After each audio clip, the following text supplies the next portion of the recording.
Зохиолыг бичсэн Сар ултын. Дуу ургасан Ами. Толны байшин. 5 дугаар хэсэг. Хонгилын сэрүүн агаар улам өтгөрч залуус хөлөөрөө чийг даасан шорог гიშгэлэн урагшлав. Танхимын болонд шороонд дарагдсан жижигхэн яс цухаж байлаа. Ариуна төрүүлж харж чи дингийн гэрлийг тусгахад нарийн жижигхэн хүний гарын яс байв. Энд хин нэгнийг оршуулсан байна гэж Ариуна алмаар нь шивнэв. Бата ясыг гартаа эргүүлж харсаар хэсэг дуугүй болов. Дараа нь дууга намсхан хачин юм да. Энэ гарын яс дунд нь чи эмэгтэй хүнийхээс арай урт байна. Бараг эрэгтэй хүний хэмжээтэй. Гэхдээ ясны хэлбэр нарийн зэрэг нь эмэгтэй хүнийг шиг харагдаж байна гэж гайхан хэлв. Энэ үед намжилмаа аль хэдийн тэдний хажууд ирсэн байх ба намуухан хоолоогоор минийх энэ англ миний яс хаа сайгүй тарсан гэж хэлв. Бата харцаа эргэлзэнгүй болгоод өөр юм эдлгүй ясыг эрхий долоовор хуруугаараа хэмжиж харьцуулан байрав. Үгүй дээ. Энэ чиний яс гэхэд арай л урт байна да гэж өөртөө хэлэх мэт бовтноо. Ариуна зочин амьсгаагаа дарж жавхлангийн гарыг чангатав. Харин намжилмаа тайвнаар гэхдээ тушаасан өнгөөр дахин хэлв. Дими зүйл цагаа битгий гарцд. Үргэлжлүүлийн явцгаая.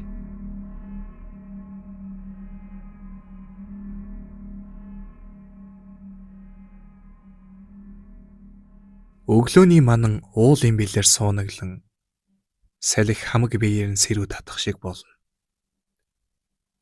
Төмрөө гэрлэмэ хоёр сумын төв рүү буцах замдаа явж байв. Тэгтэл гэнэт зам хөндлөн нэгэн хүн гарч ирээд тэднийг зогсоход хүргэлээ.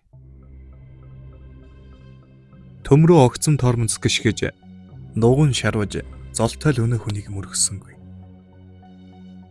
Цонхоор ширтэж явсан гэрэлмаа зочин юу вэ? Хүмүүрэгч үү? Химэн асуу. Замын голд хуучин дээлтэй нуруу бүхтийсэн ир зогсож байлаа.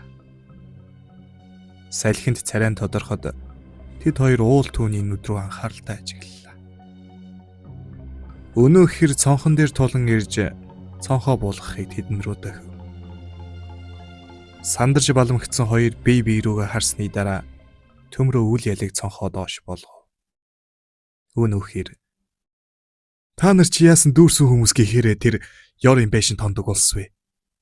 Химэн чанга дугаар орилж гарав. Тэгснээ хой сандал руу өнгийснөө. Бусад чи хаана вэ? Өчигдөр дуран тавихад 4-5 байсан биз дээ. Химэн нүдээ гурвалжлан асуун харав. Төмрөө бусад маань байшинд үлдсэн. Та ингэд өөрөө хэн бэ? Ер нь яасан болоод бэнтэрлүү ингэж айхтар орилж давшин вэ? Тэглэж бид нар зам зургийн хонолчд биш. Мэргэжлийн археологчд. Химэн хэлв. Өнөө хэр үгсний чи мэрэгжил элэгцгий чи археологчд. Мэдэж мэрэгснээ ярил би та нараас илүү гэхээс дутахгүй гэхэд төрүүнээс хойш өнөө хэрлүү ширтэж суусан гэрэлмаа яриаг зүсэн орж таны нэр хэм бэ гэж асуухад өнөө хэр хаш хэмээн хэлв. Гэрэлмаа хаш төмрийн нүдэ бүлтээж итгэж ядан амандаа бовтно. Тэр энэ хүн 30 жилийн өмнө сураггүйсэн гэж байсан шүү дээ. Хаш намуухан боловч цуур атсан хоолоогоор амьд өгтөл хоёрын завсарт гацсан хүнийг амьд гэх үү үгсэн гэх үү. Би эндээс хизээж холдож чадсан. Та хоёр ингэж бусдыгаа хаяад явж болохгүй. Намжилмаа сайн сүнс биш. Тэр олон жил хүмүүсийн сүнсийг сорж өөрийгөө амьдруулсаар ирсэн шулам. Гэрэл маа зүрхэн зохиолгоо болох шахан хэсэг маш олон зүйлийг тунгаасны дараа дуугаж ичрүүлэн тийм учраас тэр биднийг үлдээх гэж оролдоод байсан байх. Тэгвэл бидний хөөгд байсан тэр харс өтер хэн байсан юм? Хаш гонигтайгаар толгоос игсэв. Тэр бол оюуна. Миний хамтрагч. Тэр энд ам өргөдөд сүнс нь гатсан. Гэхдээ тэр та нарыг хамгаалах гэж оролдож байгаа. Яв гэж хэлсэн нь тийм л учиртай байх. Намайг ч бас тэгдэг байсан юм. Төмрийн нүүр царай улан барай. Харин дотор байгаа гурыг яах вэ? Тэд яг одоо намжилмаг дагаа явж байгаа. Хашийн хоолоо ширүүлсэж царай нь улам төгшин харагдав.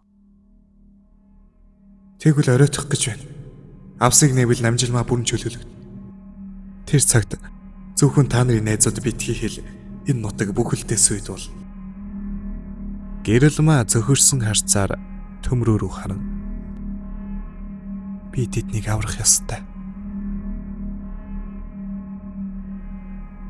Зохиолыг бичсэн Сар ултын